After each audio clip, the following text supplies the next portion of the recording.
All right, so as I was saying, in chapter one, we talked about how to solve equations. We looked at different ways of solving equations, brought some new concepts in, but now we're getting into specifically talking about functions. So to understand the idea, as you can see with this first paragraph over here, we're talking about, okay, if you spend $10 on gasoline and the price per gallon determines the number of gallons you get. So basically the idea is if you know what the price per gallon is and you know you're spending $10, then basically we are able to calculate how many gallons of gas we are able to get. So basically they're saying that the rule here is the number of gallons would be divided by, sorry, the number of gallons is $10 divided by the price per gallon. So basically you're taking $10 divided by whatever the price may be. I think it's like $1.99 in some places or $2.19, something like that. So if you divide that, you would have the number of gallons there. So the idea here is if you know one of these values, you can calculate the other. Now we're talking in terms of the number of hours that you sleep before a test might be related to your grade on the test, but does not determine your grade. So there's basically no rule that says if you sleep 10 hours before a test, you're going to do 90% average on your exam or something like that. So if you just kind of think about that concept of number of hours of sleep, uh, there might be a correlation in the sense that maybe if you are well rested, you're not tired, you may do a little bit better on your exam. But really, it does not automatically mean if you sleep long hours, you're going to do well on the test, right? It really just comes down to how prepared you are for the test. And at the same time, some person could have slept maybe only 3 or 4 hours before an exam, but they still ended up doing really on the exam because, like I said, it really just comes down to um, we've got Evelyn coming in. As I was saying, it really comes down to how well prepared you are for a test. So the number of hours of sleep does not matter. So that's kind of what we are trying to establish here is with the price per gasoline and the number of hours. We know we spend $10. We know what the price of the gas is. You can calculate the number of gallons, but that does not apply with the number of hours of sleep you get before an exam. So that's kind of the distinction we are looking for when we are talking about function. So the idea is um, if the value of one variable can be determined by the value of another variable, or basically we say one value depends on the value of this other variable, we can say that one variable is a function of the other variable. Or basically, if you think of them as your x and y values, we are saying y depends on x or y is a function of x. And when this rule can be established, that's when we talk about the concept of a function. So the idea is you should be able to calculate one value based on what the other one is going to be. And if you look at that last line in that paragraph, we are saying if there is more than one value for y corresponding to a particular value of x, then basically in this case, y is not determined by x, or basically you can say y is not a function of x. So the idea here is for the same value of x, if you can come up with two different values of y, then that's not going to be a function. So if you again think about that gas example over here, if you have, let's say the price of the gas is $2.19, but if you do your calculation and you come up with two different values for the number of gallons, so maybe you got 3 gallons at one point and you got 4 gallons at the other one, then that means something obviously is wrong there, but it also means you don't have a function, because for one value of x, you should be able to calculate exactly one value for y. So there should be no repetition happening where for the same x, we can come up with two different y values. So kind of keeping that concept in mind, I've got two examples over here where they're saying for each pair of our variables, we need to decide if A is a function of B, which means can we calculate the value of A if we know what the value of B is? Is B a function of A? So that's basically the same thing. Can you calculate the value of B if we know the value of A? Or basically there's no function here and there's no way one value depends on the other. So the first one we are looking at is talking about A is the length of the rectangle. They're telling us the width of the rectangle is constant, which is 5 inches, and B is the perimeter. So A is the length of the rectangle, B is the perimeter, and they want to know, is A a function of B, is B a function of A, or is it neither? So what do you guys think?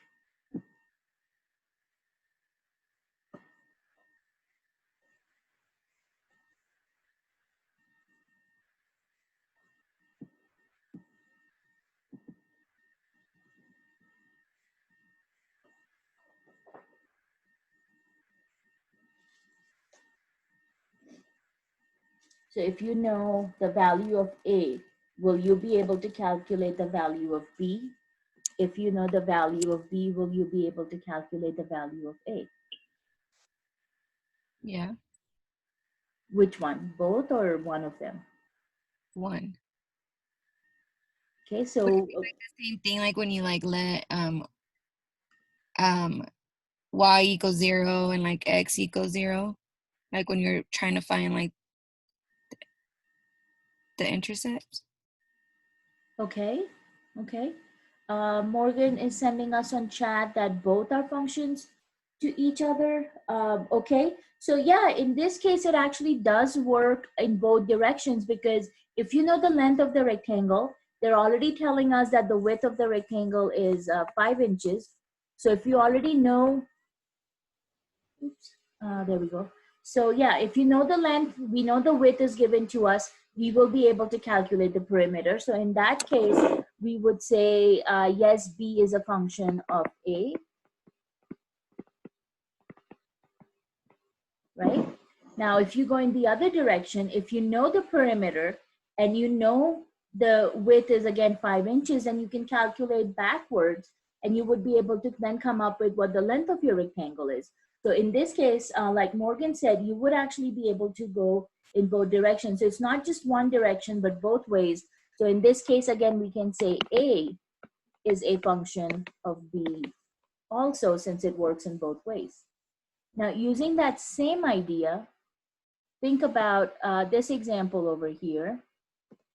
So you've got A is the final exam score for a student in your class, and B is his or her semester grade. Okay, so the A is the final exam score, and B is the semester grade. So the idea here is, again, if you know one value, can you calculate the other? If you know the other value, can you calculate the first one?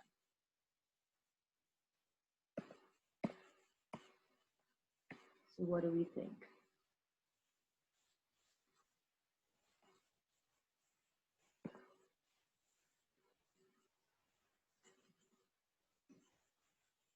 So think about this. If you know the student's final exam score, will you be able to calculate their semester grade?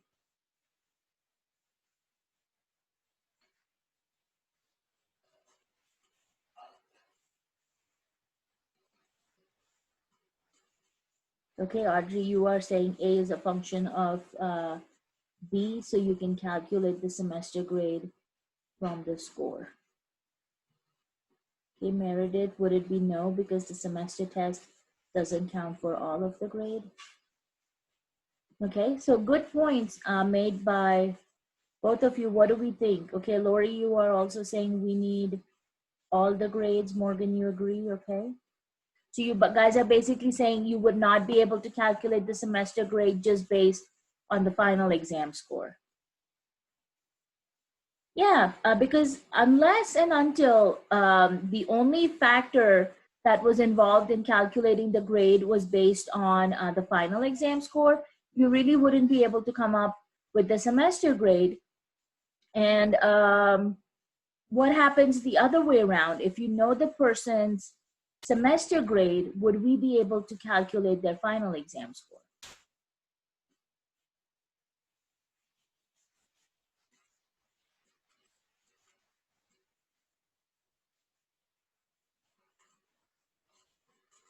Okay, Evelyn, you said yes. Lori, you're saying no. Okay, so again, if you know somebody's semester grade, so like they got an A or a B, C, D, you know, any of those, would we be able to calculate their final exam score?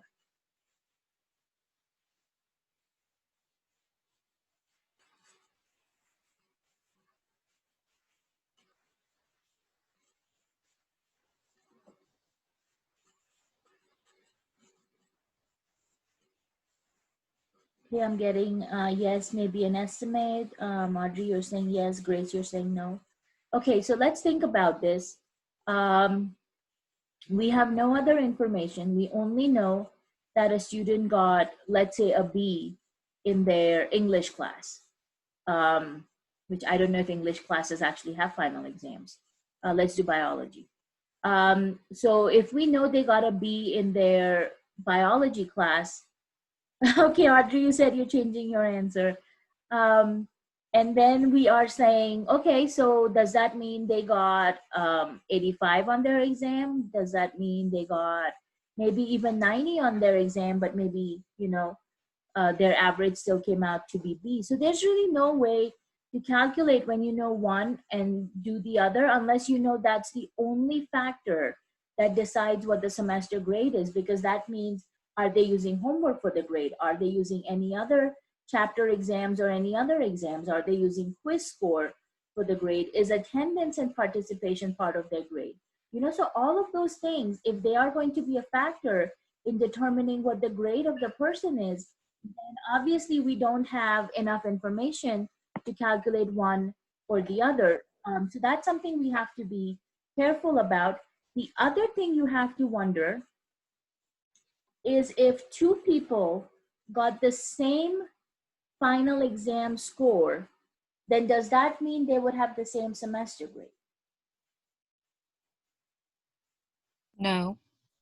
No, exactly, because you know, two people can get the same final exam grade, but their final grade, semester grade, could still come out to be different, because again, the idea is what other factors are influencing that grade. Same thing with the semester grade. Two people can have the same semester grade, but does that necessarily mean they had the same final exam score? Same thing, right? No, because there's not a possibility that that's always going to be the same thing. So for these reasons, you are basically not looking at any function here in part B. So this is actually going to be neither. A is not a function of B and B is not a function of A. So this guy, honestly, is not the example of what a function should be. Okay. So, you know, some of these you just kind of have to think through and say, okay, does it really work every single time that we go through this? And a lot of times, if they are not functions, you will realize that it doesn't make sense. They would not work the way we want them to. Alrighty, now let's take a look at our function definition here. Your textbook actually uses a couple different definitions, but I kind of liked this one here. So they're talking about a function is a set of ordered pairs in which no two ordered pairs have the same first coordinate and different second coordinate. So what they're basically saying that for the same x value, we cannot have different y values. So this is really crucial when we are talking about functions. So keep in mind, for the same x value, we should not come up with two different y values. And as we move forward in this section, you will basically see how this definition comes into play. Now, we also talk about relations here. A relation is basically any set of ordered pairs. So if you can write an equation as a set of ordered pairs, they would basically be a relation. So relation is actually the broader group. You can think of every equation that we look at can be considered a relation. But when it comes to functions are very specific. So we're basically saying not every relation is a function, but functions are special types of relations. So all functions will be relations, but not all relations are functions. So you can kind of think of this in terms of like a Venn diagram. So you can think, you know, the bigger group being your relation, And then part of this group, we have a small one, which is what we call as the functions. So like I said, all functions are relations, but not all relations are functions. And of course, for it to be a function, this definition has to be satisfied. So we're starting out with our vertical line test over here for helping us to identify what a function is. So basically the vertical line test tells us that if you draw a vertical line through the graph of your function, as long as the line does not cross the graph more than once, we can say it's a function. So if your vertical line that you draw through the graph of your function or your relation, if it crosses more than once, then that is not a function, it's just a relation. So they're asking us to identify a function from a graph here. So I've got 4 different examples here. So just imagine if you would draw a vertical line through one of these functions. So let's say we draw a vertical line through that. And so you will notice we have that little parabola over here. So when I draw a vertical line, it only crosses at one point, right? So since it's only crossing at one point, we can say this is a function. If it crosses at more than one point, then it's not a function. So what can you tell me about example 4, 5, and 6?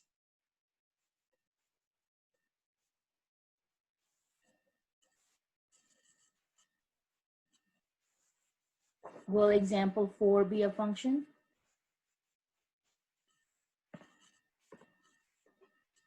Okay.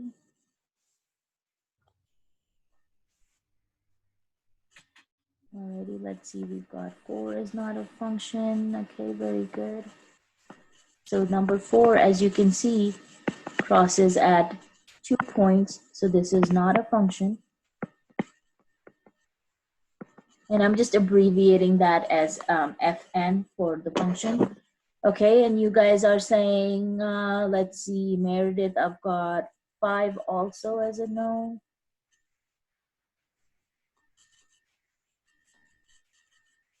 Okay, no for 5, yes for 6, no for 5. Okay, very good. And you can actually already see on number 5, they already have this little dotted line that's crossing our circle over here. So you can see this dotted line crosses at 2 different points.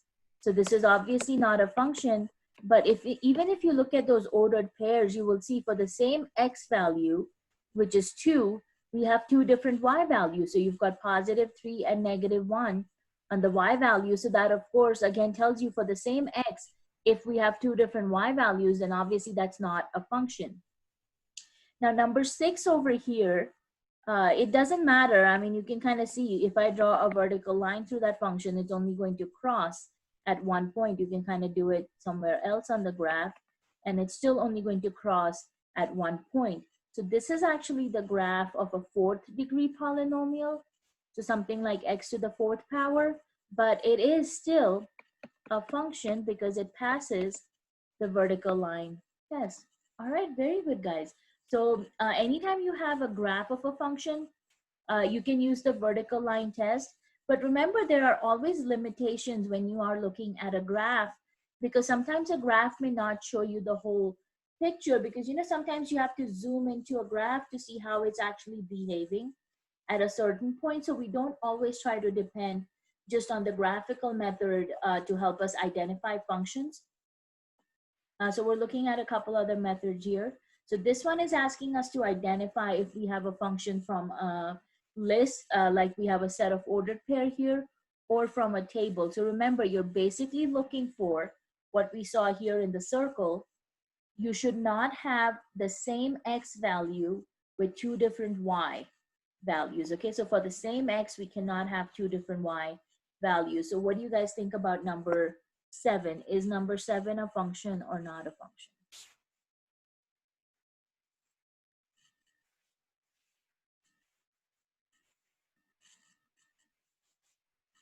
Are you seeing any repeating x values in there?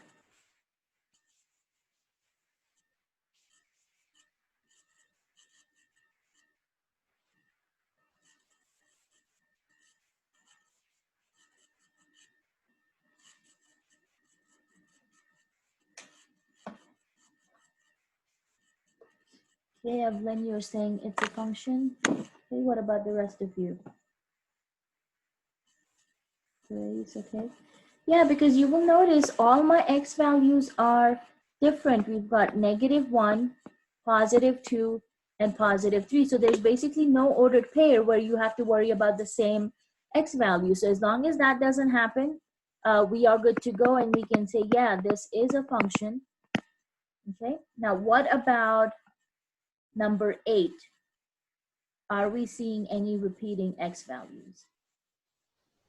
And what does that tell us? Is this a function or not a function?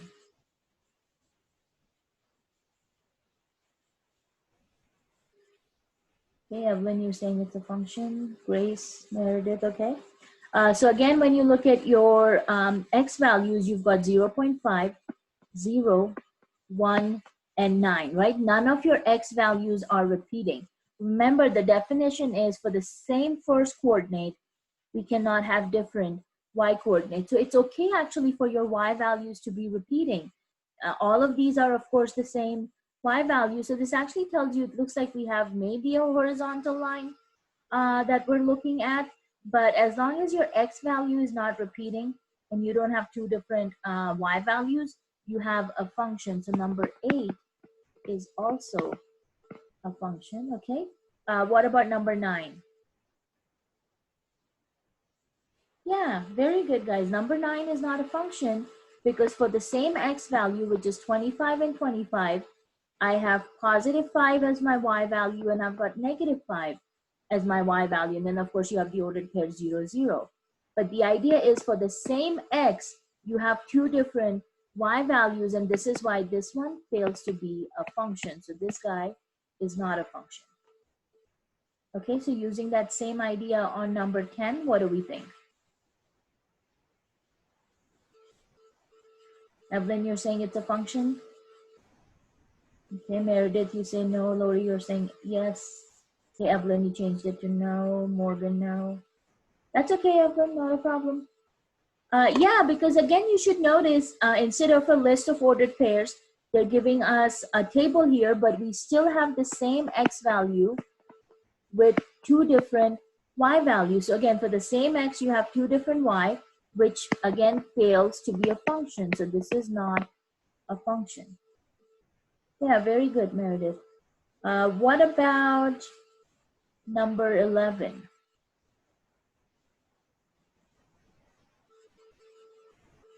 Okay, Lori, you're saying it's a function. Meredith, function. Okay, Evelyn, yes.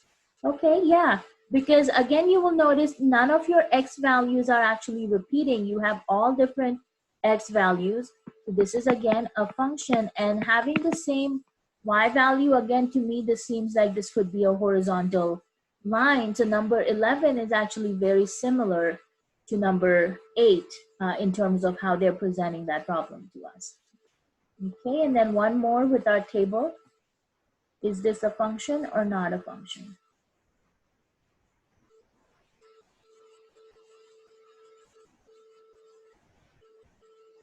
Okay, Lori says yes.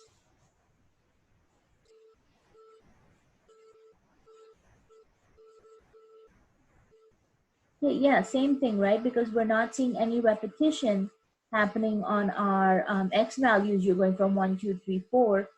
This is actually your basic y equals x squared function, your basic second degree polynomial. So this is again a function. Okay, so we've looked at the vertical line test. We've looked at how to identify a function from a set of ordered pairs and from a table. But now we're coming down to identifying a function from an equation. So they're saying identify the function and then determine whether each equation defines y as a function of x. So basically we need to show that y depends on the value of x. So looking at these equations, one of the easiest things to do to try and see if you have a function or not is take a single value for x, plug it into your equation, and then see do you come up with a single value for y. So if one value of x gives you one value of y, then we know we're good to go. We have a function. And then for the second part, where they're saying define y as a function of x, that basically means they're asking us to isolate the y variable and move everything else to the other side. So let's go ahead and take a look at number 13 over here.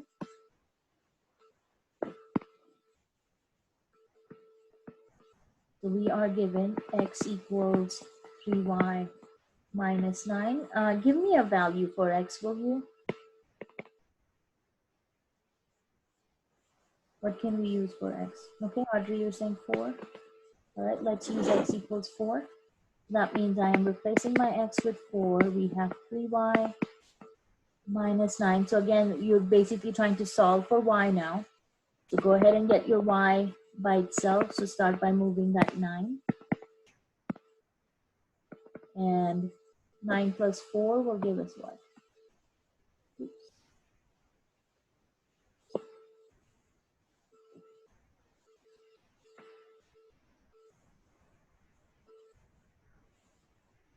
Yeah, you've got 13. And then, of course, you want to get y by itself. So we go ahead and divide both sides by 3.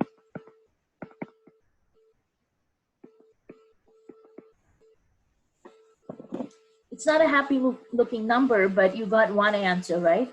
We put one value in for x, we got one value in for y. So basically our ordered pair here would be x was 4 and y was 13 over 3.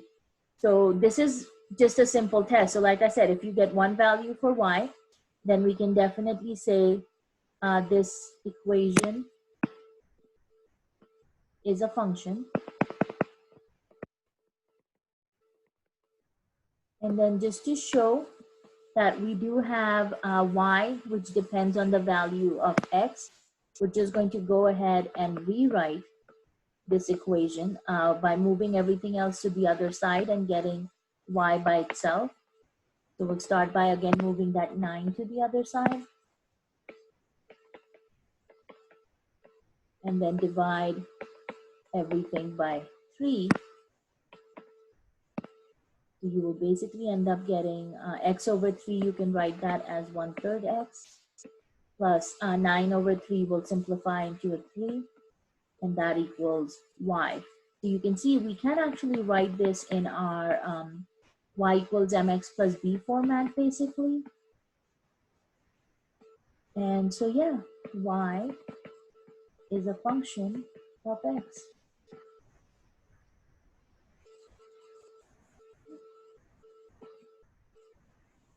Questions on this one, guys?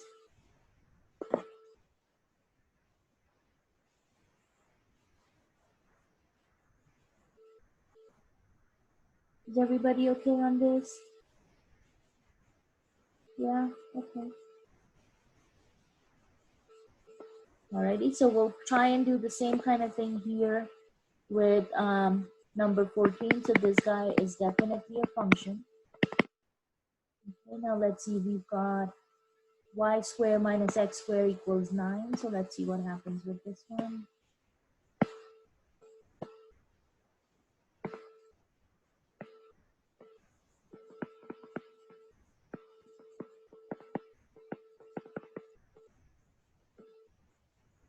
Okay, so again, give me a value for x. 3. 3, okay. So x equals 3. Let's see, so that would be y squared minus 3 squared equals 9. 3 squared will again become 9. So let's see, we'll be adding 9 to the other side. And you end up getting y squared equals, of course, 9 plus 9 is 18. Now we still need to get y by itself, right? So we would need to use the square root property here. So to get rid of the square, we would have to do square root. And remember, square root again always gives us one positive, one negative root. So we will end up getting y equals plus or minus, and then we'd need to simplify 18. So 18 would be 9 times 2. Square root of 9 is 3. So you actually simplify this into plus or minus 3. square root of 2.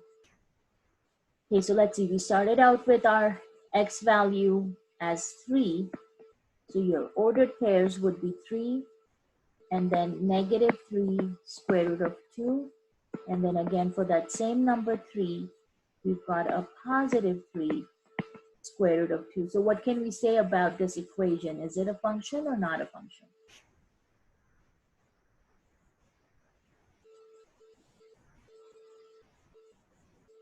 No function. Yeah, it's not a function, right? Because for the same value of x, we are coming up with two different values of y. And you know, that's of course happening because of that y square, the squared power on the y variable. So this guy is not a function. And this is actually going to be true for any even power on the y variable. So y to the second power, y to the fourth power, y to the sixth power, any of those even numbered powers, you are not going to have a function because you are going to see that we will end up getting multiple answers for the same value of x. So just kind of keep in mind, and we will actually talk about this more in section or chapter 7, where you will actually see that these types of equations are actually going to be, they can be circles, they can be ellipses, or they can be hyperbolas, depending on how we present this. This one is looking more like a hyperbola type of equation to me, but you could probably make the argument for an ellipse also. But we'll talk about that when we get to chapter 7. But basically, just think about this shape being like something like a circle or an ellipse. But when I'm talking about hyperbolas, I'm talking about functions that kind of look like this kind of a shape. So of course you can see all of these shapes fail the vertical line test. So that's what's happening here for the same value of x. We are getting two different values of y. So again, number 14 is not a function. Now, number 15 is going to be an interesting equation for the simple reason you have that absolute value on the y variable.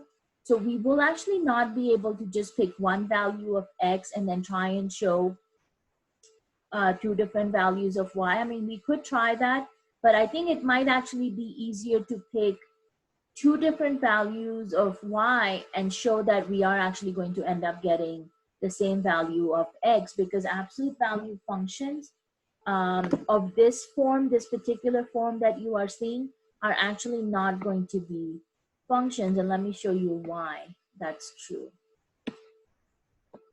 So number 15 over here, you have x equals absolute value of 2y. So let's say we go with the first one, let y equal positive 1. We'll just keep it very simple. So if y equals positive 1, plug this into your equation, you get 2 times 1, which is of course 2, and absolute value of 2 will just come out to be 2, right? So your ordered pair here is going to be positive 2 for the x value, positive 1 for the y value. Now let's do this one more time, but this time let's use y equals negative 1. And what do you think we're going to come up with?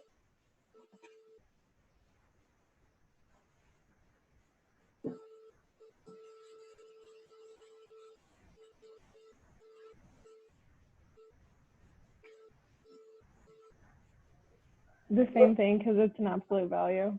Yeah, exactly. You are going to get the same thing because of that absolute value. So x equals 2 times negative 1 in your absolute value, which of course gives you negative 2, but absolute values make everything positive.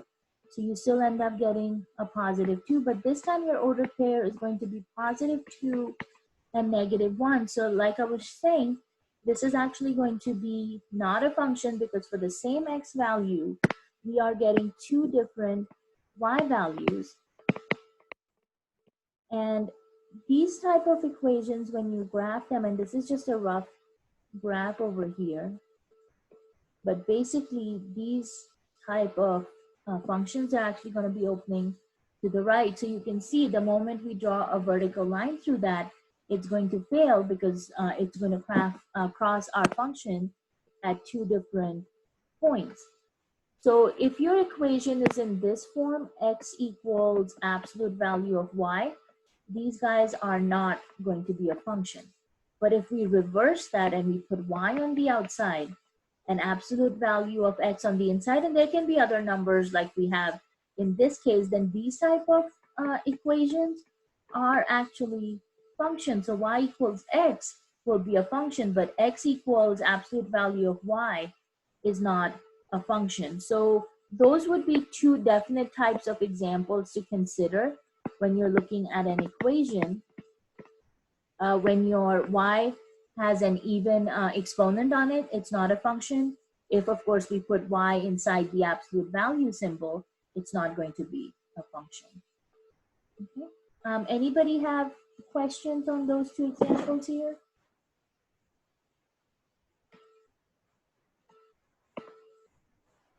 Okay, so let's take a look at the next part of our functions here and relations. So the next thing we talk about is domain and range. Now, domain basically means, if you think about these relations as set of your ordered pairs, then domain basically means what are all the first coordinates in that set. So all the first coordinates will become a set, which we call as the domain. All the second coordinates will become their own set, which is what we call as the range. But, of course, we don't always define relations just in sets of ordered pairs. We also define them as equations. So basically, when you're thinking of domain and range, you're thinking of domain is going to be all the values that we can use for the x variable, which is our independent variable, and all the y values that we can use for our equation. So that would be our dependent variable, is what we call as the range. So all the x values that we can possibly use in our equation is the domain. All the y values that we get out of that is what we call as the range. So we're starting out with our set of ordered pairs. So here we're saying, okay, find your domain and range. So that's going to be taking all the first coordinate values, and they will become the domain, and then taking all the second coordinate values, and they will become your range. So for the domain, your set of the x values would of course be 1, 2, 3, and 4. So you're just going to list all of those. Okay, for your range, it's going to be all the second coordinates. So that's going to be the 2, 4, 8, and 16. Okay, so again, all the x values for your domain, all the y values for your range. But that's coming from a set of ordered pairs. Now, for something like number 17, where you don't have a set of ordered pairs, obviously, how would we calculate what your domain and range is going to be? So this is where we actually have to then use algebraic methods to calculate our domain and range instead of just using the set of ordered pairs. Now, does anybody remember what kind of restrictions we have when we are working with square roots? Because, normally when we talk about the domain and range, we are always talking about using the real numbers. So we don't usually talk about domain and range in terms of imaginary numbers. So what kind of restriction do we have on a square root?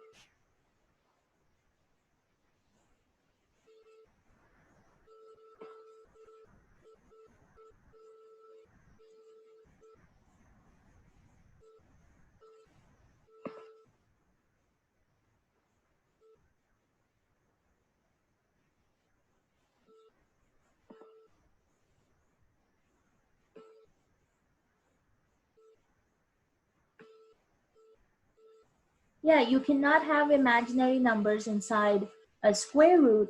So since you cannot have imaginary numbers inside a square root, that actually means all the values inside of your square root can either be 0 or they can be positive numbers, but the value inside that square root should not become a negative number.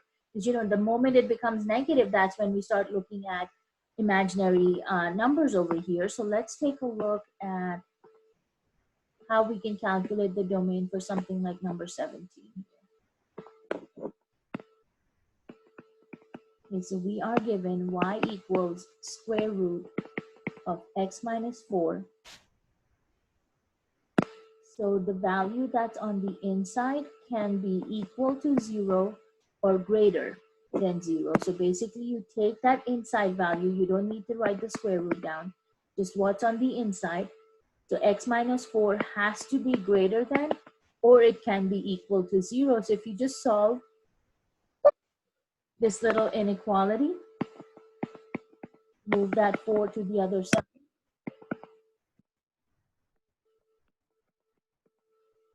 This is basically telling us what value we should have for our x. So we are saying x can be greater than or equal to 4. So if you just think about this again on our little number line, we are saying x can be greater than 4 or it can be equal to 4, right? And remember on the right hand side, of course, you're going towards positive infinity. So what's going to happen? And remember I talked about this. Oh, okay, Clinton, I'm sorry about that.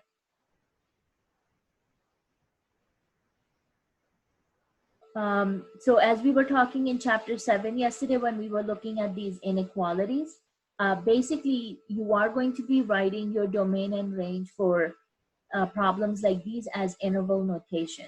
Because you know you're not going to get one single or two different values. You are actually going to have a range of values. And in this case, we are saying for our domain, all the x values can be 4 or greater than 4. And since it's including 4, you put a little bracket on your 4. So your interval notation is definitely going to be a big part of this domain and range discussion over here.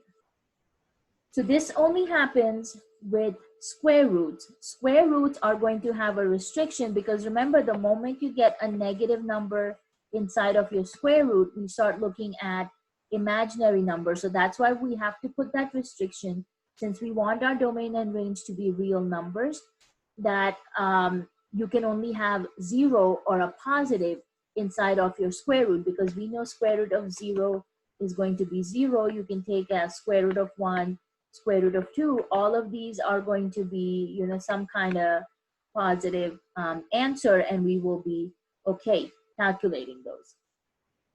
All right, so this is your domain for this function, but they are also asking us to find the range.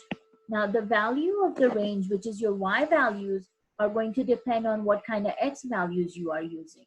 So if you just go ahead and do a simple little calculation here, if I take my x value to be 4, which is the starting point for our domain, you would have 4 minus 4, which would give us square root of 0, and square root of 0 is going to be 0.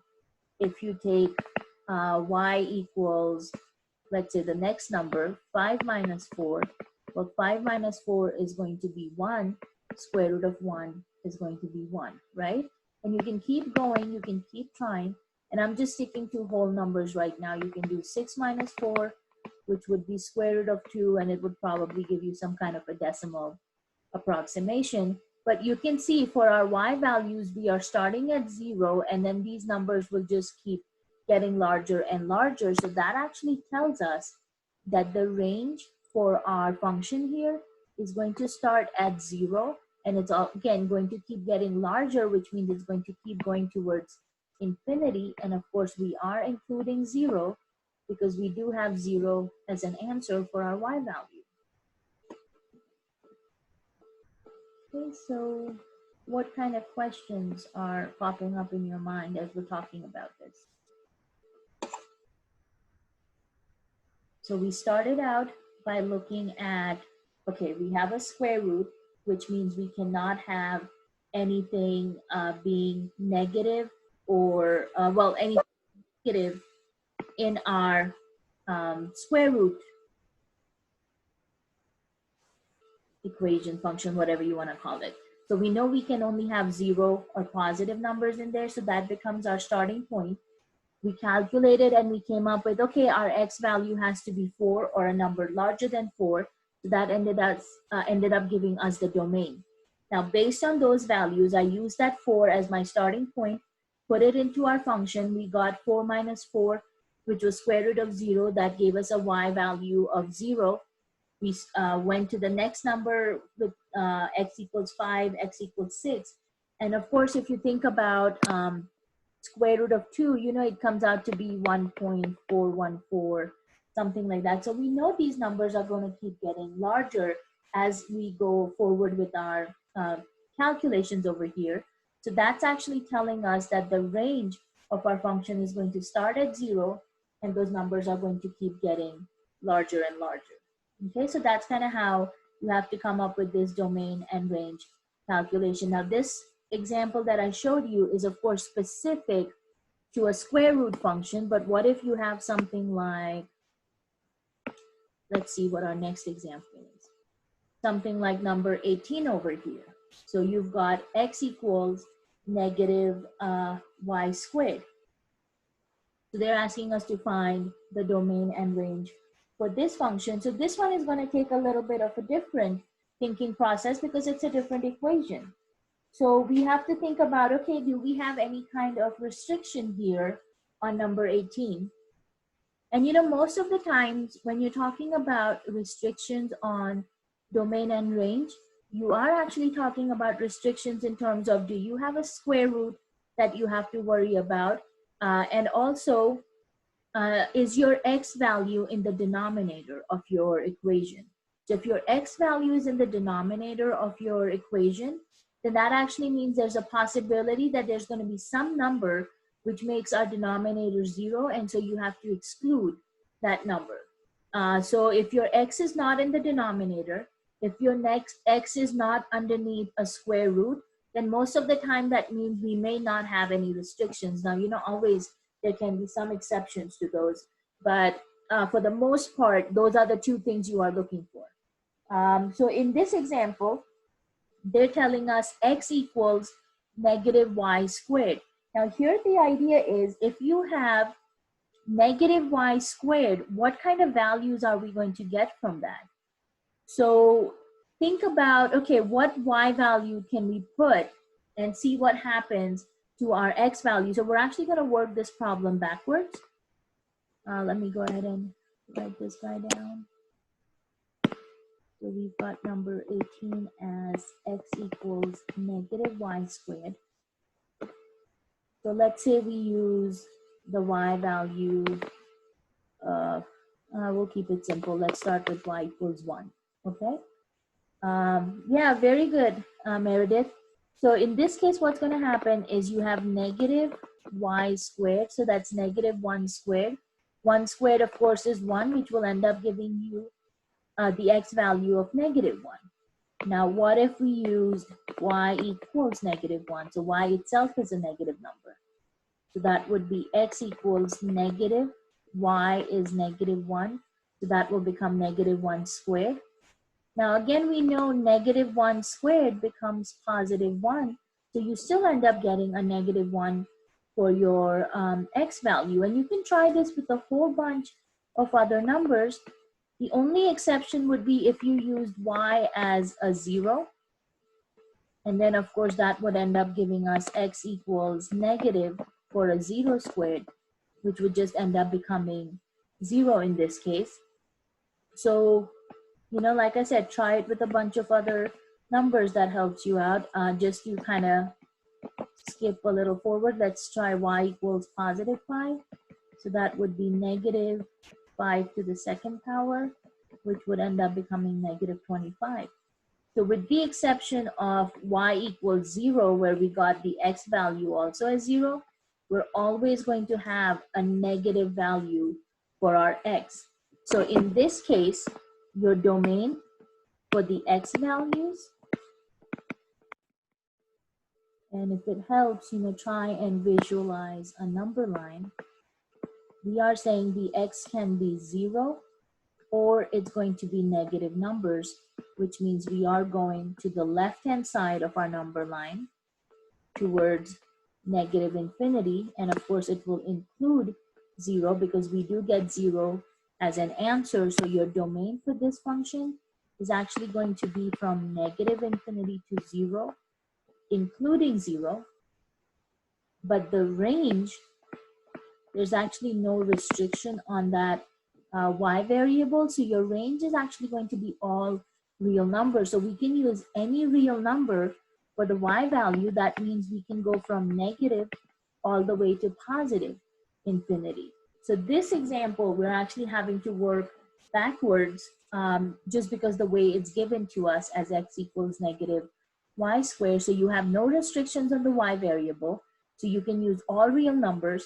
But because we have that little negative sign in front of the y square, no matter what y value you use, your y can be a positive number, your y can be a negative number, but your x will always come out to be a negative value. And that's why you have a restricted domain for the x values. You can only go from negative infinity to 0 on that.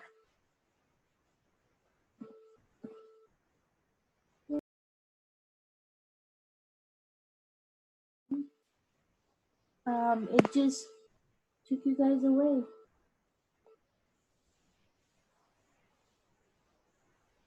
Yeah, I think I did lose connection. I don't know. Where did I lose you at?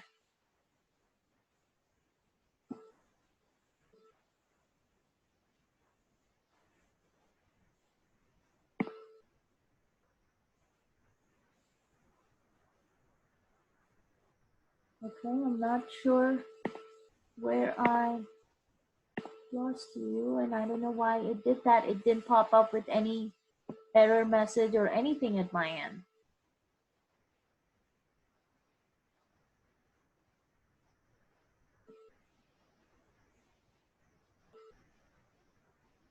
Okay, so what part of this discussion were you not able to catch?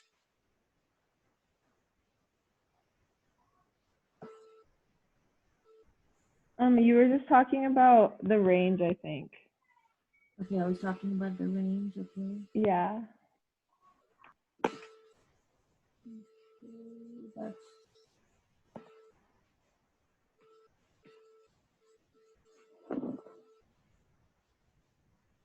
now I'm not seeing my control panels either. I'm not sure what happened here, guys. This is so weird.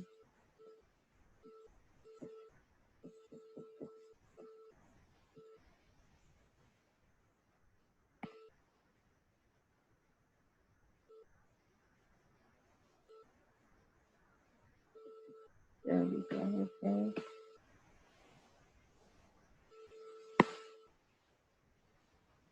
Okay, so coming back to our problem, hopefully it will not cut us off this time. Basically, so what I was saying was you have no restrictions on the y value. The y is not under a square root, the y is not in a denominator. So you can basically use all real numbers for your y value, which means we can go from negative to positive infinity, you know, any positive, negative, or 0 for our answer. But because you have the negative here on your equation right in front of the y squared, as I was saying, if you use a positive y value, you use a negative y value, it doesn't matter because you're always going to end up getting negative on your x value. So that's why you will only have negative values on the x, with the exception of when y is 0, your x value is going to be 0. And so that's why we are including 0 here in the domain of our function. And you know, there is really no standard way of knowing what your function's domain and range is going to be, or for that matter, what the equation's domain and range is going to be, because every equation is going to be different. So, you know, sometimes it may help to draw a graph, but as I was telling you, graphs are never going to be accurate for all equations. So graphing is probably just a quick way to see, but it may not always be accurate. So you can try plugging in numbers. You can kind of see what restrictions your equation has, and then you will have to kind of go from there and see, okay, what the domain of our function is going to be. So I would say practice a little bit in your homework and let me know if you have any questions on the domain and range part of this, okay? And we will be talking about domain and range as we move forward, because every new function we introduce, we will look at how to calculate its domain and range. So you will get a little bit more practice.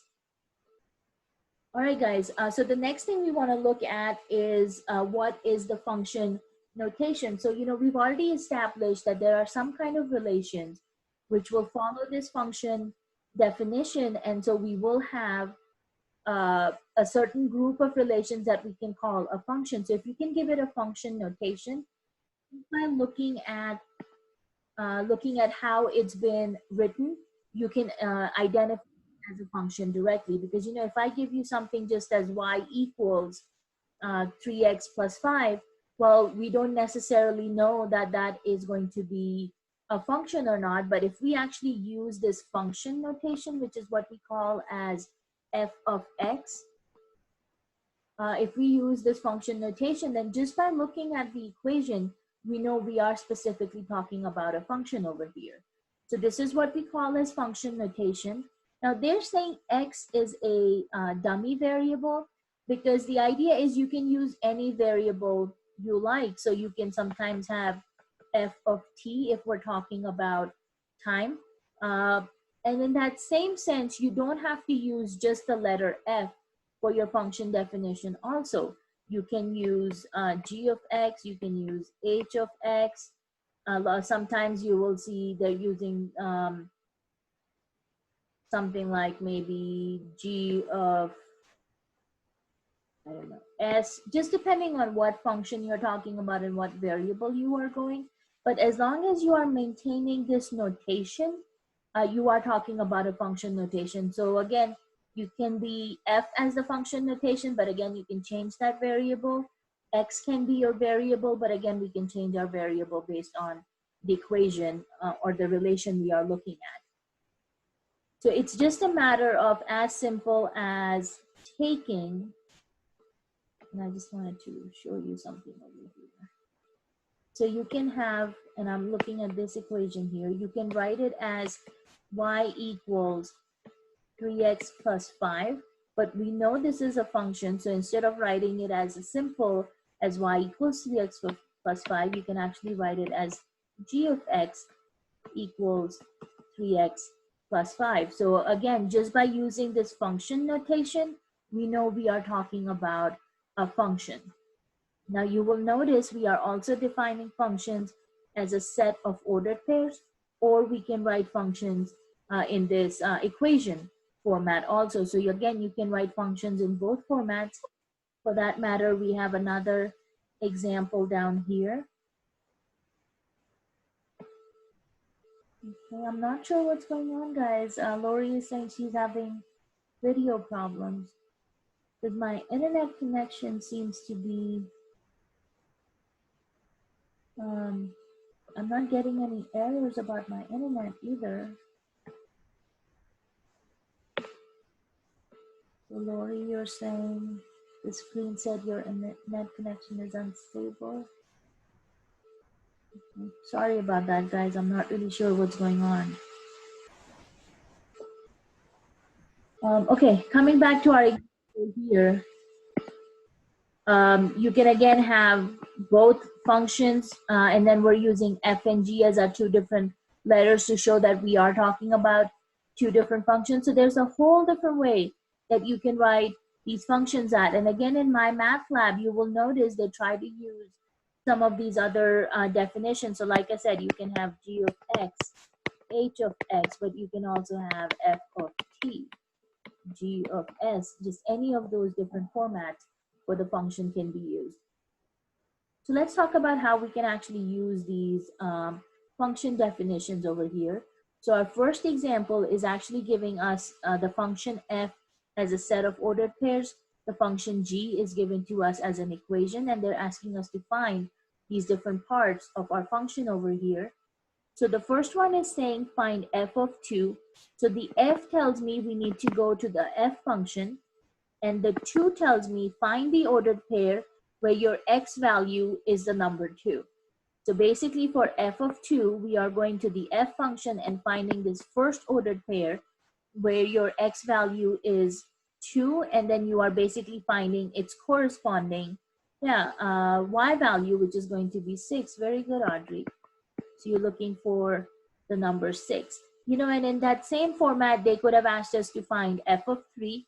They could have asked us to find f of 4, and you are basically looking for its corresponding y value as the answer.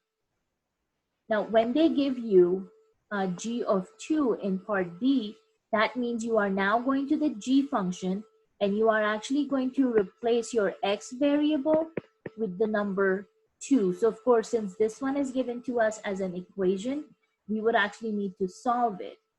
So that means you would be doing g of 2, which is where we take 3 times x plus 5, but replace that x with the number 2, and then you would calculate your answer.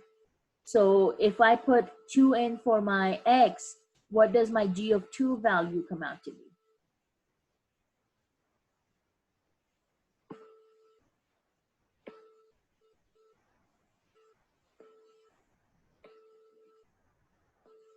So I'm actually looking for the final answer over here. Yeah, it's going to be number 11, because 3 times 2 is 6. 6 plus 5 will give you 11. So the answer for g of 2 is actually the number 11 over here. Yeah, very good, guys. Alrighty, good job.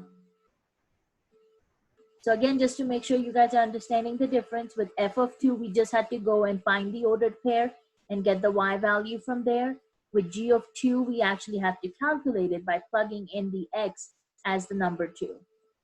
Now in example C and D, we're actually working backwards. So they are saying if the f of x, which basically they are telling us if the y value is 5, find what the corresponding x value is, which means you will now go to the f function, find the ordered pair where the y value is 5, and find its pair. So what will its corresponding x value be? Yeah, very good, because you are looking at this ordered pair right over here. So where the y value is 5, your x value is actually going to be 4. So this one we would say, okay, x equals 4. But if we had to do that same thing with the g function, we would have to actually calculate. So now they're telling us the g of x function equals 35. Find its corresponding x value, which means we would have g of x equals 3x plus 5. They're telling us g of x is 35. Find the value of x. So basically they're saying the y value is 35. Find the x. So working backwards, what would we have as our x value?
Okay, I'm getting 10 from a bunch of you, so let's go ahead and check that really quickly.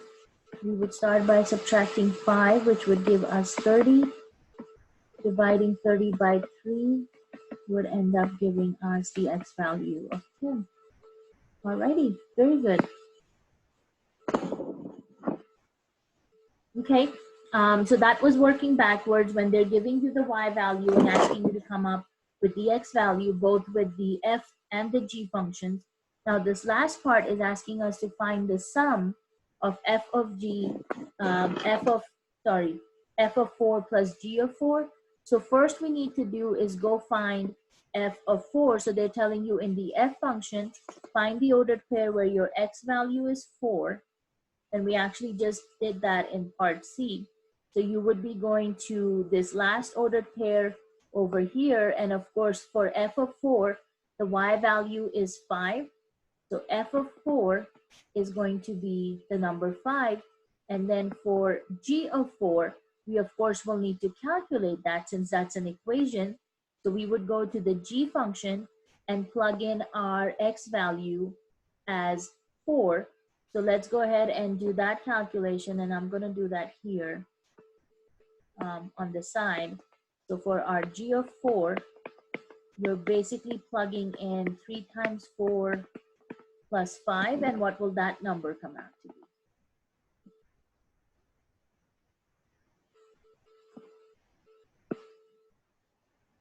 Yeah, very good. So you will end up getting 3 times 4, which is of course 12. 12 plus 5 will end up giving us 17. So that means you are basically taking f of 4, which is the number 5, and adding that to g of 4, which is the number 17. And what does this total come out to be?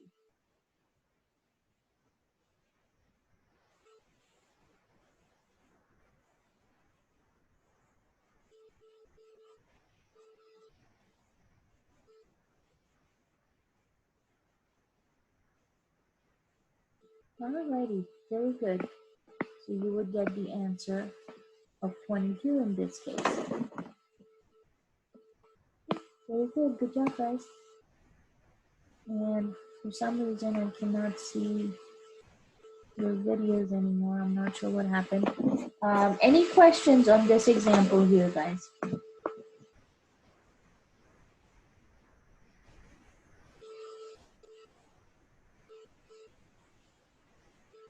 Okay. How about you guys try and work through number 20 and let me see what answers you come up with. So in this case, both of these are given to you as equations. So you have f of x defined as 3x squared minus x, and the g of x function defined as 4x minus 2. So let's start with the first one, f of a. Let me see what you come up with for this guy.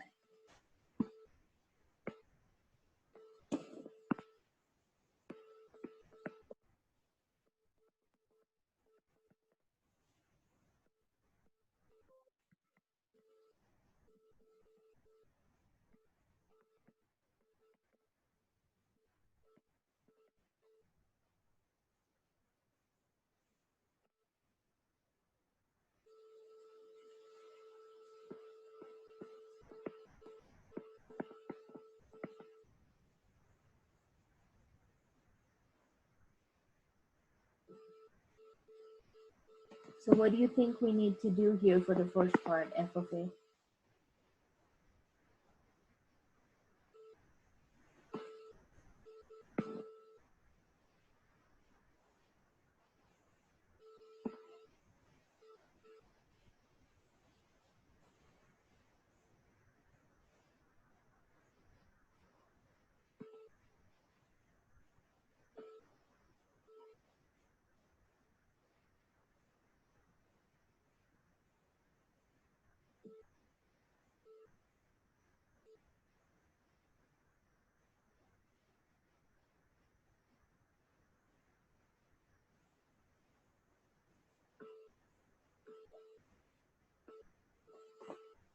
So instead of a number, they're giving you the letter A, right? So what would you do? No, you actually just replace the x variable with the a variable. So they're just actually giving you a different value other than a number. So wherever you see the x in the original function, you're replacing all those x's with the a variable. So this will actually become 3 times a to the second power minus a. So you will basically end up getting 3a squared minus a. So literally just the x gets replaced with the a.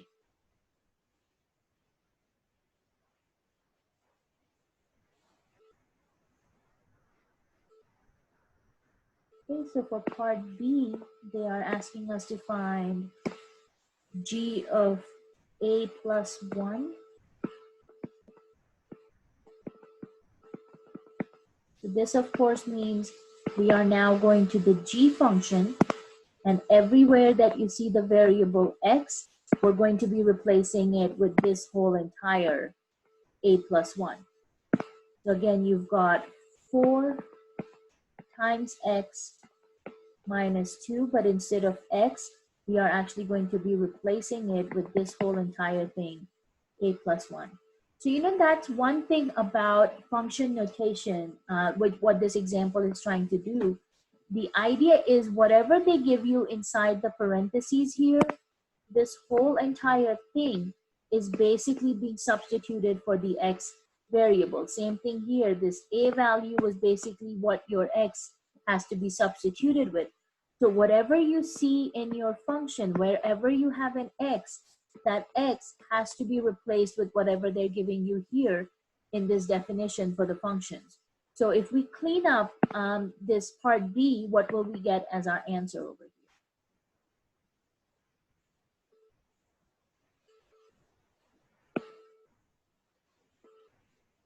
here? Okay, I've got 4a plus 2 coming from Meredith. Okay, let's check that. So of course that 4 is outside the parentheses, which means we start by distributing that 4 first.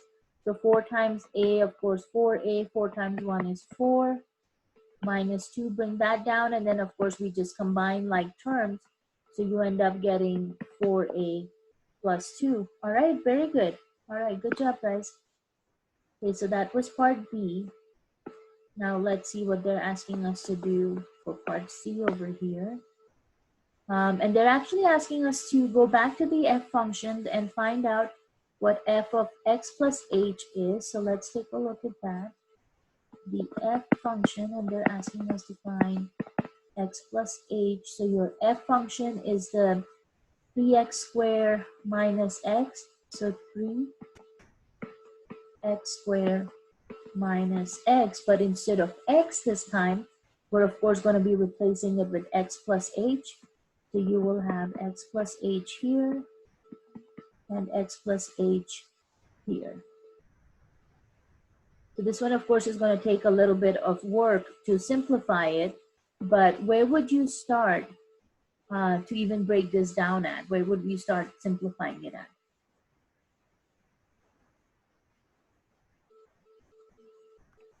You could FOIL the x plus h. Yeah, very good. Exactly. Yeah, you want to FOIL the x plus h squared. So this is the first place you want to start. Is let's go ahead and FOIL that x plus h. So let's take a look at this guy. We would be doing x plus h multiplied by x plus h. So of course, that's the first term. X times x is x squared. Our outer terms will be x times h.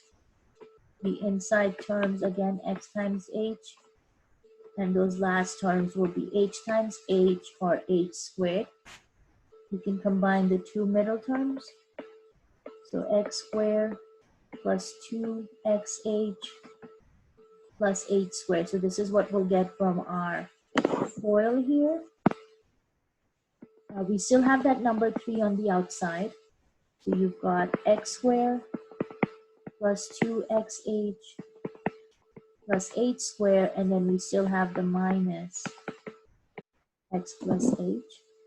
Okay, so what should we do next?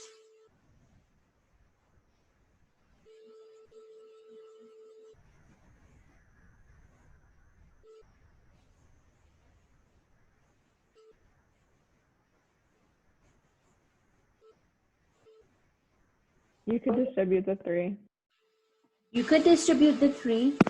So that would be our next step. Start by moving that 3. And I would do the same thing here with this negative sign, because that negative is going to change the signs on our second half.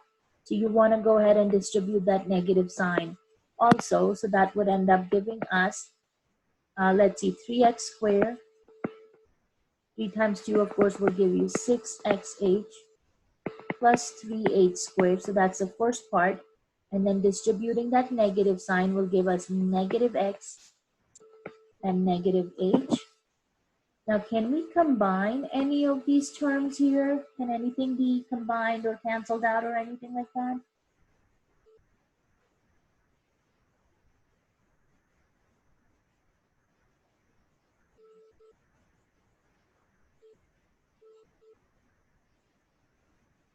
No? Yeah, because you've got the x squared term, you've got the h squared term, and of course there's nothing matching. The one in the middle here, 6xh, is both x and h together, but we only have an individual x term and an individual h term, so you don't really have anything that can be combined. So this is where we stop. So that's what they were asking us to do, was just find f of x plus h, and you cannot go any further. So this is it. We stop right here. Okay, and then something similar I think they had for number D, which was again going back to the g function, and they're asking us to find g of 4x. So g of 4x, again, our g function is 4x minus 2. So that would be 4x minus 2. And then, of course, we're replacing our x with what you see here. So this guy would now get a 4x over here. Okay, so let's go ahead and simplify this and let me see what you guys come up with.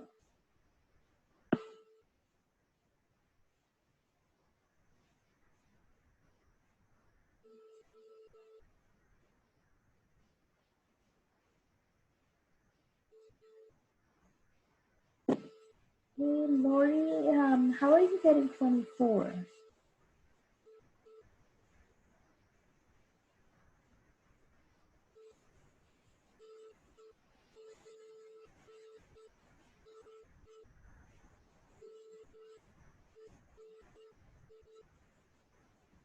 Oh no, remember you're not solving this because we don't really do anything on the left-hand side. So you're just trying to simplify the right-hand side.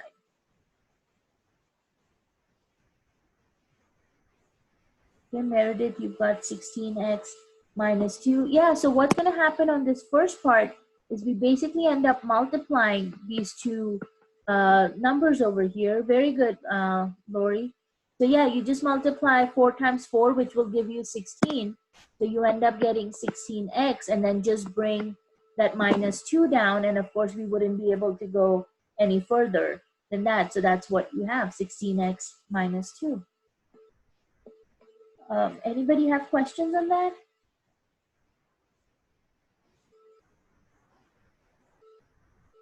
Okay, I'm not seeing anything show up. So let's take a look at this last one here. So this one is actually asking us to take the function f of x plus h and then subtract f of x from it. So this one actually is the same function that we just calculated here in part C. So they're asking us to take the answer that we got from part C and subtracting the original f of x function, which is this f of x function over here. So they're actually asking us to do a subtraction between those two functions. So let's take a look at what that would end up looking like. So we've got f of x plus h, and from that subtracting the original f of x function. So let's write this answer down from part C over here for the first half. And I'm actually going to put these in brackets to separate them. So we've got 3x squared plus 6xh plus 3h squared minus x minus 8. So this is coming from our part C.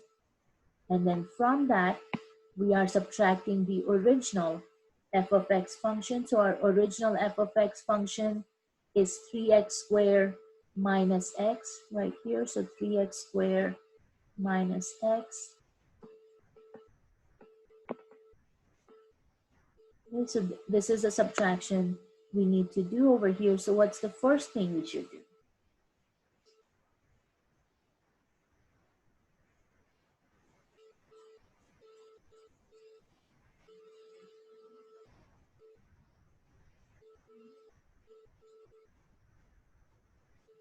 Would you distribute the 3x squared and negative x?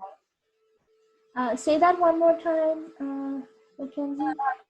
Would you distribute the negative, the 3x squared and negative? Yeah, exactly. So yeah, and Meredith, you sent combined like terms. So yeah, the first thing we actually want to do is take this negative sign and distribute it inside that second part of our expression over here, so that you can end up getting negative 3x squared, and then negative times negative would make it a positive x. The first term, we would just bring it down as it is. So all of these, we'll just go ahead and write them down. And once you've gotten rid of all those parentheses, then you can go ahead and combine your like terms. So which ones are we combining here?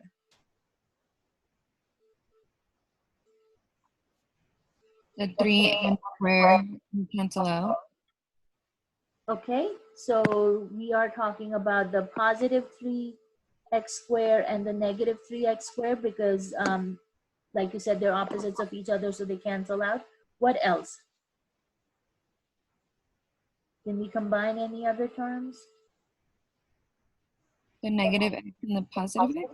Yeah, again, the negative x and the positive x. So honestly, what happens is when you bring that original function of the 3x squared minus x, and then this minus sign here, of course, changed the signs, and that's actually what is causing all of these terms to cancel out. And then you are left behind with, let's see, we have 6xh, we have positive 3h squared, and it looks like we have negative h left behind. And obviously you can see we cannot combine those terms together. So this over here, what actually happens is that we call this as a difference quotient, and we will be talking about that. I don't think, did we talk about that in this section? I think we'll be talking about that later on. Yeah, right here. You can see we're talking about the difference quotient. So they're giving you in this little green box over here, f of x plus h minus f of x, and then we're dividing the whole thing by h. So what they're actually doing here in this example is actually setting us up for that, because we will be coming back to it.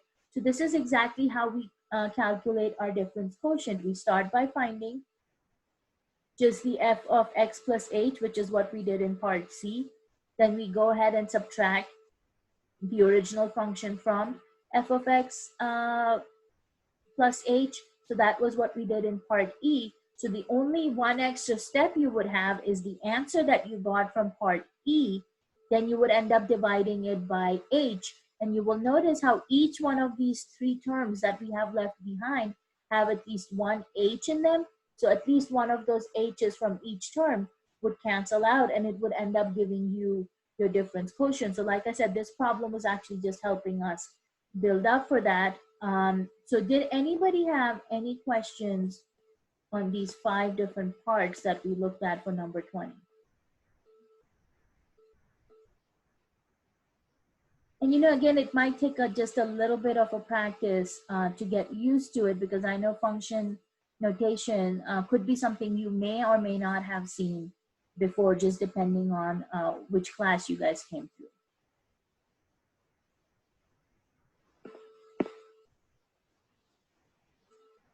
No questions at this point?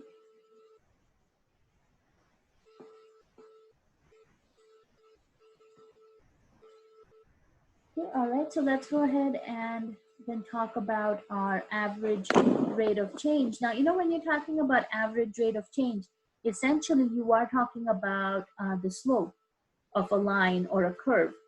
So average rate of change is just something we would talk about in terms of an application. So in this case, they're defining it as if you go from the point x1, y1 to the point x2, y2, you know, of course, we are going to see a change happening as you're going from one value to the other. So they're saying if you have these two ordered pairs, the average rate of change is defined as x varies from x1 to x2. So as x goes from the first point to the second point, and also you divide this by the, you also consider the change in the y coordinates. And then of course, if you remember your slope formula, you know the change in y is going to be on the top divided by the change in x. So y2 minus y1 over x2 minus x1. So the exact same slope formula is what we use when we're talking about rate of change. And that's the same thing, the same formula that is being used when we're talking about difference quotient, but instead of using x1, y1, and x2, y2, they actually define our points in function notation. So the first point is defined as x, and the y value is defined as f of x. And since we are moving to the right, so we're moving to the right by h units, so we're going from x to x plus h, and so your y value will also become f of x plus h. So just think about this. If this is our first point here, and this is our second point here, we are talking about the change happening in our x value. So we're going from x to x plus h. And we're also talking about the change in our y values. We're going from the first point, f of x, to the second point, f of x plus h. So again, remember, you do y2 minus y1 over x2 minus x1. So think of this as being our point x1, x2, and think of this as being our point y1 and y2. So instead of y2, you now have f of x plus h. y1 is going to be the point f of x. And then your x2 and x1, x2 is going to be x plus h. And then of course your x1 is just going to be the point x. On the denominator, your x positive and negative cancel out, just leaving you with h on the denominator. And then of course we have f of x plus h minus f of x on the top. And that's exactly how they come up with difference quotient. So they are actually using the slope formula to even come up with our difference quotient equation. And you've got, and I kind of put this little correlation over here so you could kind of see how we came up with the difference quotient formula. But before we go to the difference quotient, let's talk about this average rate of change example over here. So they're basically talking about the value of a Mustang was at $20,000, and then of course, you know, the value of a car depreciates as time goes by. So it started at $20,000, and 5 years later, it is now valued at $8,000. So they basically want to know what was the average rate of change for the value of the vehicle over those 5 years. So any idea on how we could go about setting this problem up?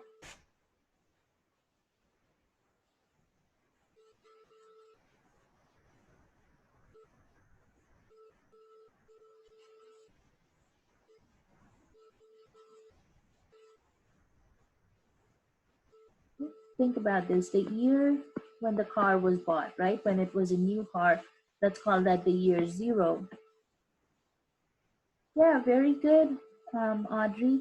So start with year zero, and at that time, the car was valued at $20,000.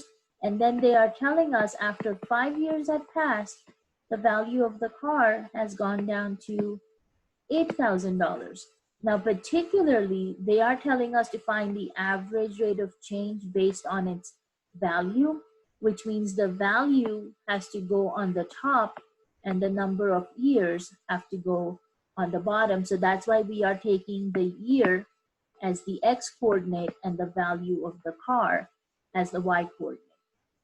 Okay, so when you set this up into your average rate of change formula,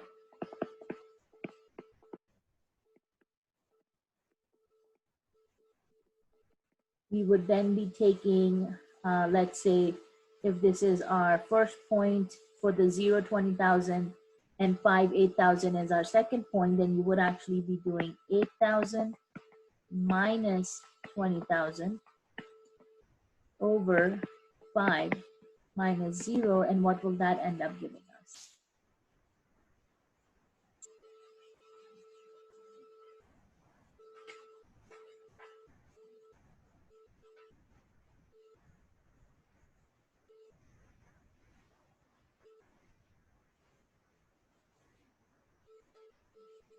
Negative 12,000 over 5.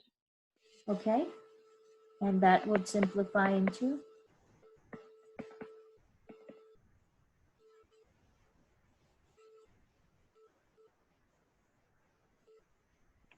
Negative 2,400. negative 2,400. Okay, so basically we are saying over a period of 5 years, on an average, the value of the car has been going down by $2,400, right? And we are expecting to see that negative sign, because that negative sign is actually what's telling us that the value of the car is going down. Because if it's positive, that means the value has to be increasing, right? But obviously we know that it started at 20,000 and the value went down to 8,000. So if you don't see a negative sign in this example, that means we did something wrong, and that would usually mean we set up our slope formula incorrectly. So be very careful about that. So yeah, basically we're saying on an average, the value depreciates by 2,400 each year.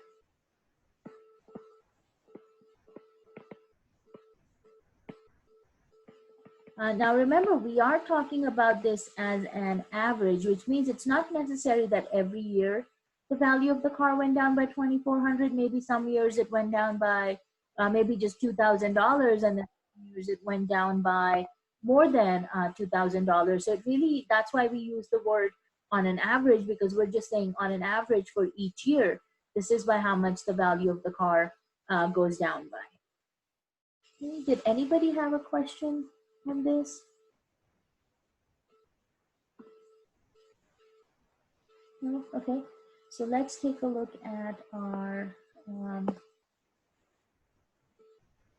difference quotient over here. So basically these examples are asking us to find what the difference quotient is, which means we would need to do this entire calculation over here. So to go about solving examples like these, I definitely recommend breaking it up into 3 parts. So that would be, for the first part, we would go ahead and find just what the value of f of x is, f of x plus h is. Then for the second part, I would recommend doing the subtraction on the numerator. So that would be taking the answer from part 1 and subtracting the original function from it, kind of like we did parts C and E in the example 20.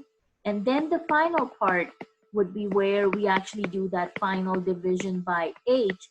So we take the answer from part 2 and we would go ahead and divide that by part h. Yeah, Julia, it looks like that's the theme for today's class. You and I are both having some connection issues, it looks like, so sorry about that. Okay, so let's see if we can break this down for number 22 and follow these steps to come up with our difference quotient over here.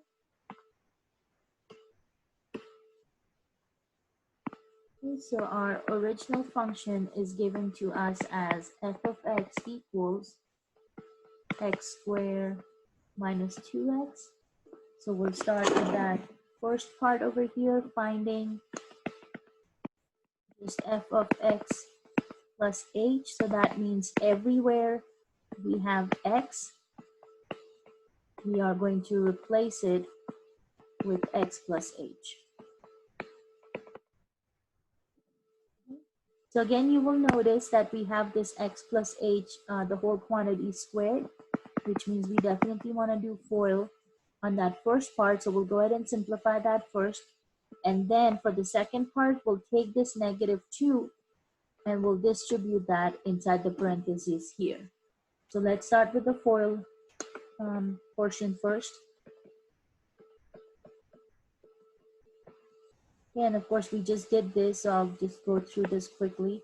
You have x squared plus x times h plus x times h plus 8 squared, which will simplify into x squared plus 2xh plus 8 squared.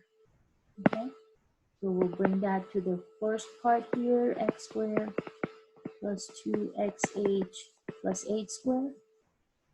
And now we need to distribute this -2 inside the parentheses, so that's -2 times x, -2 times h, okay?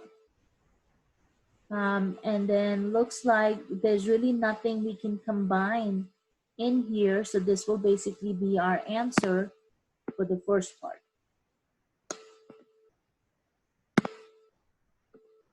Is everybody okay with this portion?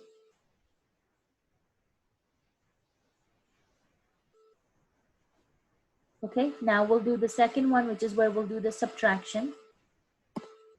So for the subtraction, we take the answer from the first part and subtract the original equation from it. Again, I'm going to put these guys in parentheses for now. So from the first part, we are getting x squared plus 2xh plus 8 squared minus 2x minus 2h. And then from this, we are subtracting the original function. And our original function is x squared minus 2x.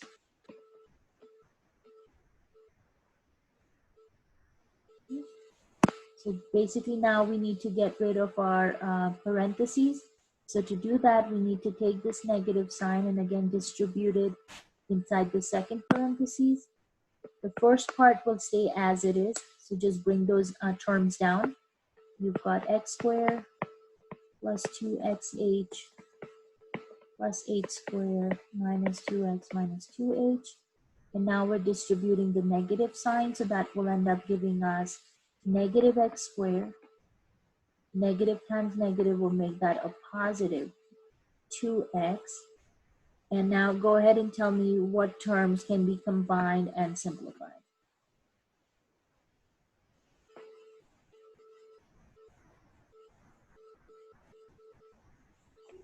The negative x squared can cancel. Very nice. So the positive and negative x squared will cancel out. And is that it? The 2 and the x, the positive 2x and the negative 2x. Yeah, very nice. The positive 2x and the negative 2x will also cancel out. And that will leave us behind with 2xh plus 8 squared and minus 2h, right? Everything else got canceled out. And you know, this is a good way to check and make sure that we did this portion correctly. Because as I was telling you before, just make sure each of the terms at least has one h variable still left behind. Because of course, our last step for the difference quotient is dividing this answer we got by h. So we are now taking everything and dividing it by h. So that's going to be 2xh plus 8 squared minus 2h. And then divide it by h over here. And you know, I usually like to separate them so I know each one of these has to be divided by an h. So what do you think we'll end up getting once we perform this division?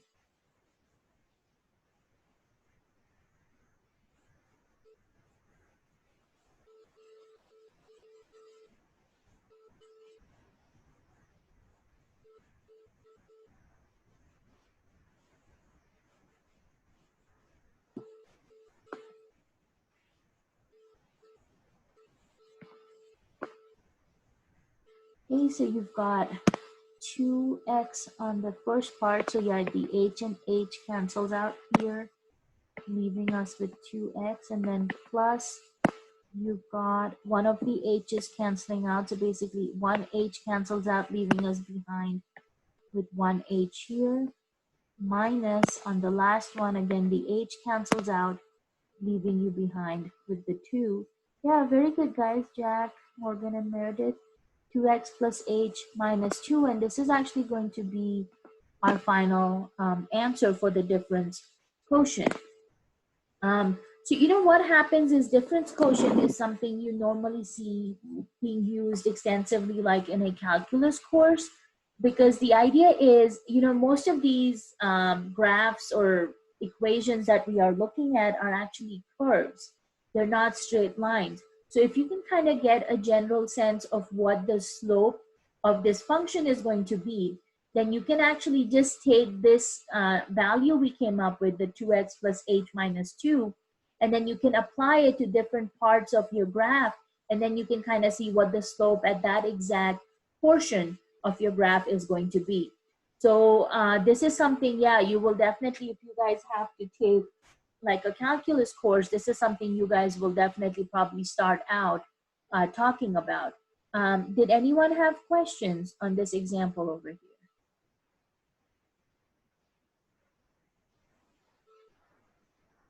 Okay.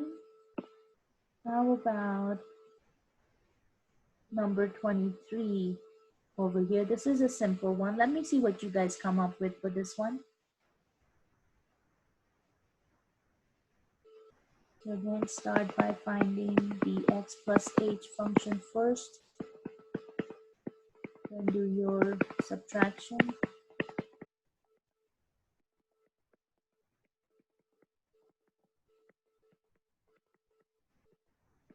And then division is the very last one.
Okay, do you guys have your answers with you?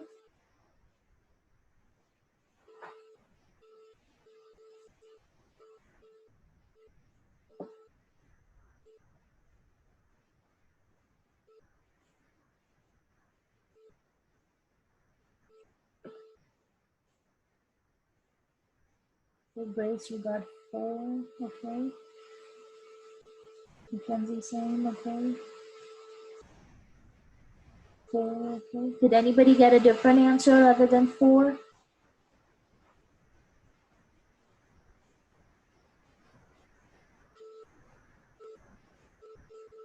All right, let's take a look at this problem here.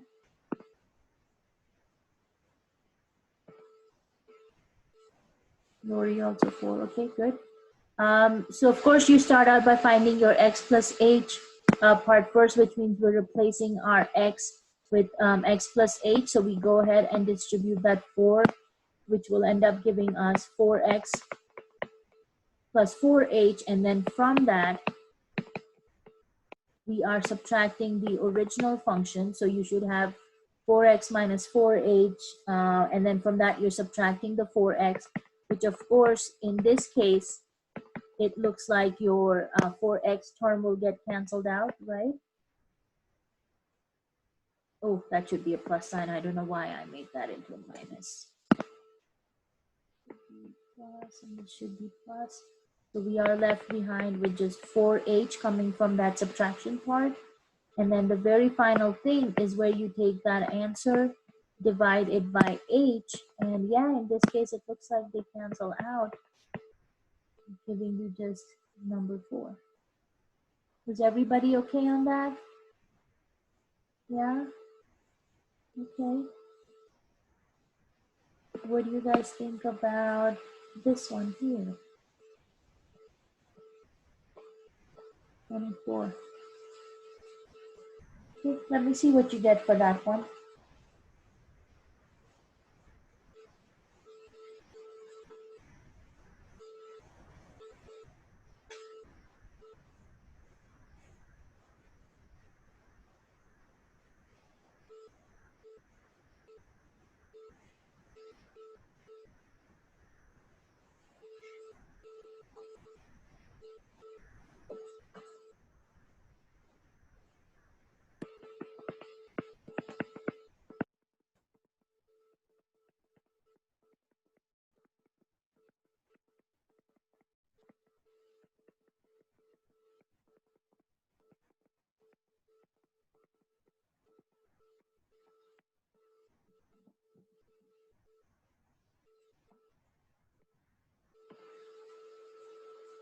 Okay, Grace, you've got -2, okay.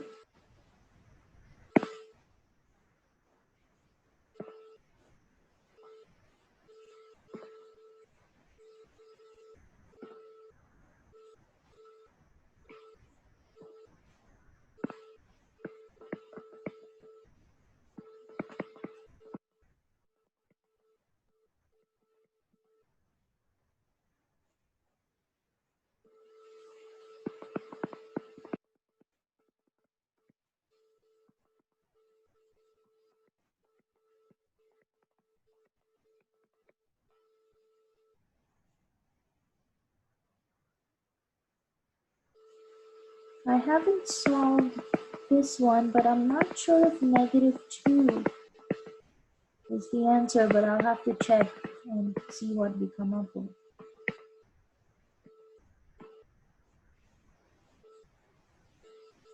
Okay, Grace, you're saying it's not. Meredith, you're saying 4 maybe, okay.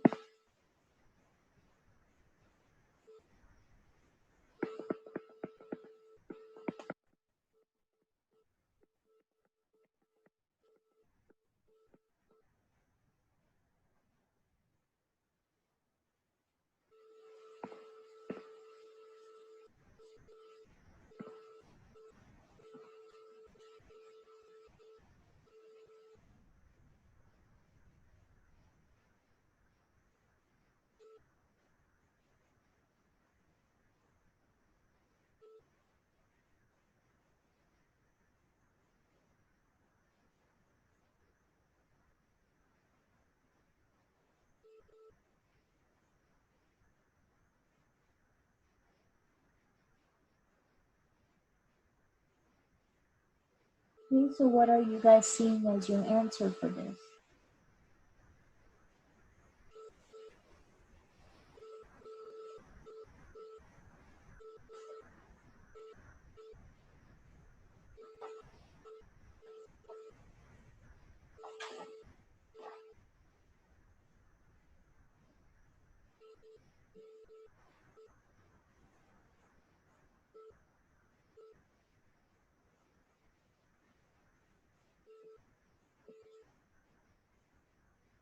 So Morgan, you're saying you also got -2?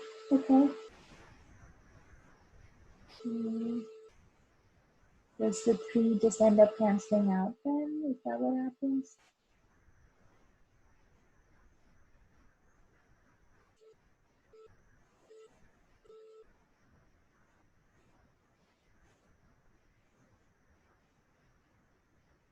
Okay.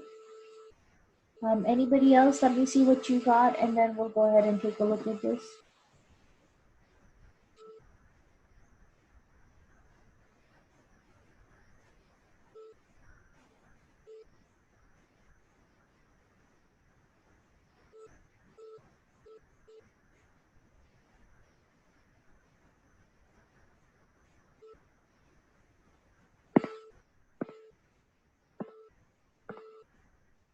Okay, so let's take a look. We are replacing our x with x plus h, which means we end up distributing this inside the parentheses. And looks like that would end up giving us -2x, -2h, +3. Audrey, you're also getting -2. Okay, then I guess I was thinking about this problem incorrectly. So once we find our answer for the f of x plus h, which is your -2x, -2h plus 3, now we'll go ahead and do the subtraction. So that will be again -2x minus 2h plus 3. And from this, we are subtracting the original function, which is the minus 2x plus 3. So again, we need to distribute this negative sign.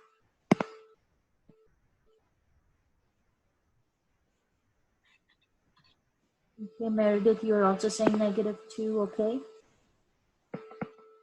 So let's see, minus 2x minus 2h plus 3, two negatives will become positive, so that's positive 2x and a -3. Lori also got -2. Okay, so of course your -2x, positive 2x canceled out, and the +3, -3 also canceled out. Yeah, so this makes sense because now we're only left behind with -2h, and then when we do this last step, dividing by h, of course, h cancels out, leaving us behind with -2. So Grace, yeah, you came up with the answer first. Looks like you were right. We do get -2 as our answer. Okay, very good. Any questions on that? With the difference quotient?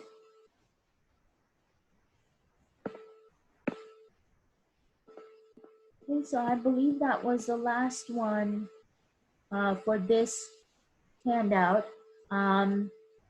So this chapter is actually going to continue talking about functions, as I was telling. So you will notice in section 2.2, we are basically starting out with these basic graphs of functions. So if you guys, and we can do this, if you guys have graphing paper, you can use graphing paper. If you want to do it freehand, you can do that. Of course, graphing is going to be a little bit different when you try to do this in MyMathLab, because MyMathLab will actually have you plot points. But for some functions, it does not give you the option of plotting points. What it actually does is it pops up with this little box where you have to type in your numbers. And I'm not sure if that happens in chapter 2 or if that's something that's going to happen later on. But for the most part, you should be able to graph by plotting a couple points. And so that may be some basic practice you may have to kind of do with those graphing methods, especially if MyMathLab is something you're using for the first time. But basically here, we'll be looking at different graphs here. We'll look graphs for functions, but we will also look at graphs of equations that may not necessarily be functions. So, here they're talking about how when you are looking at the equation of a circle or a line, it may be pretty easy to sketch those, because remember, for a circle, what do we need? We need to know where the center is, and we need to know what the radius is, right? So once you know the center and the radius, we can go ahead and draw our circle. As far as drawing the sketch of a line goes, for a line, what do we need? We need 2 points, right? So if you have 2 points, you can draw your line. Or we also saw in the last chapter, if you have the y-intercept and the slope of your line, you can come up with the equation of a line. But some of these equations may be ones that we don't recognize. We don't know what the shape of the function is going to be or the equation is going to be just by looking at it. So in this case, what we do, as you will notice, I've already given this here. We want to try and create a table, and then we want to see by plotting all those points what these functions will end up looking like. So if you look at something like the square function here, you've got your basic equation y equals x squared. They want us to graph the function and then of course talk about what its domain and range will be, and then basically, is this a function or is this just a relation? So in this case, we can basically think of, will it pass the vertical line test? So for functions like these, where you have y equals x squared, I'm not seeing x in the denominator, and I'm not seeing x inside the radical symbol, like the square root symbol. So that means we don't really have any restrictions on our x values. So most of the time, if there are no restrictions, I stick with 5 numbers that I usually use when I'm trying to do graphs, which would be -2, -1, 0, +1, and +2. So if I can use these 5 numbers and get a decent shape for my graph, then I usually stick with these numbers. And then, if we need to change it based on the example, we can change it. So can you tell me for x equals -2, what will our y value be?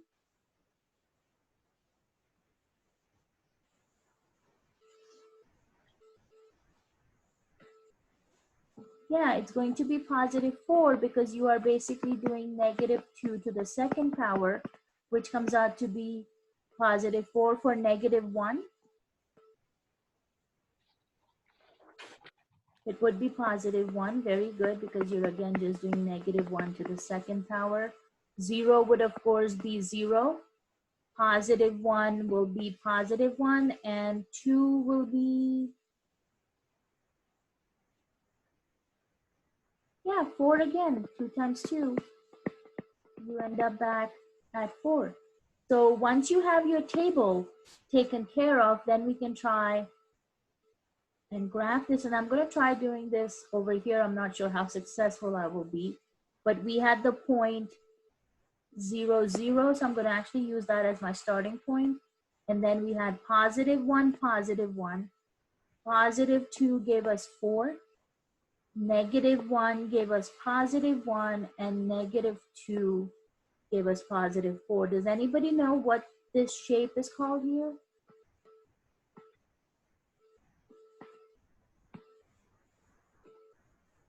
Yeah, very nice. It is a parabola. So we have a parabola here, which is what your y equals x squared function will end up giving us. It's a parabola. Does anybody have an idea of what kind of domain we would have for a function like this?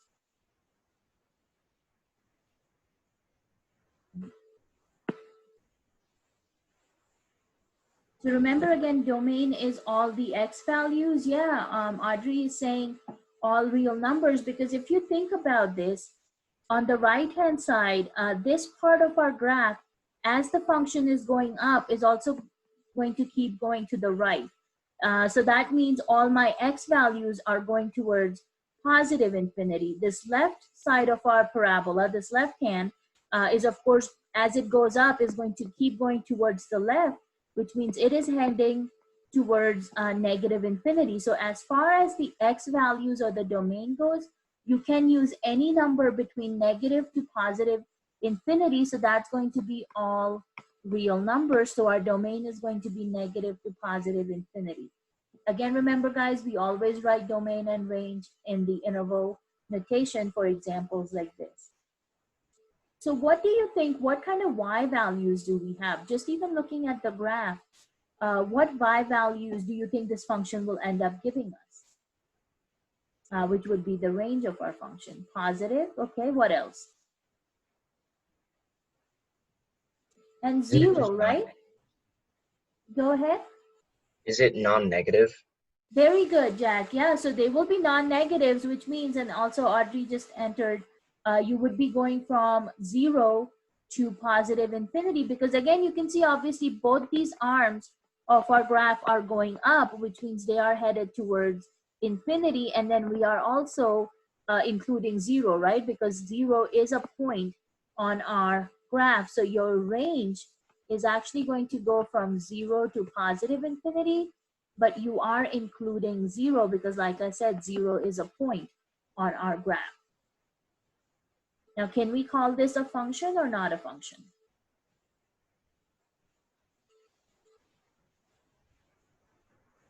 Yeah, it is a function because obviously it's going to pass the vertical line test. So this guy is definitely a function. Okay, so all parabolas, as long as your equation is going to be in this general format of y equals x squared, are going to be parabolas that can open up or down depending on what kind of values we have, and they will be functions. Now, if your parabola opens to the right or left, then of course that would be a different situation, and we'll definitely look at examples of that next time. So I just kind of wanted to get you guys started on these graphing. So like I said, if you have graphing paper easily available, you can use that. If not, then at least try and get some kind of a grid when you are working through these graphs. I just want to make sure you guys will be comfortable graphing. All right, everyone. So this is our last class for this week. So we'll again be meeting back up on Monday. Chapter 2 is a little bit of a longer chapter, so our goal would be to try and finish it by next week, but just please make sure that you are keeping up with your assignments, and if you have any questions, just shoot me an email over the weekend, okay? All right, everybody, be safe, be careful, and I will see you on Monday morning. Bye, everybody. Bye. Bye, guys. Bye-bye.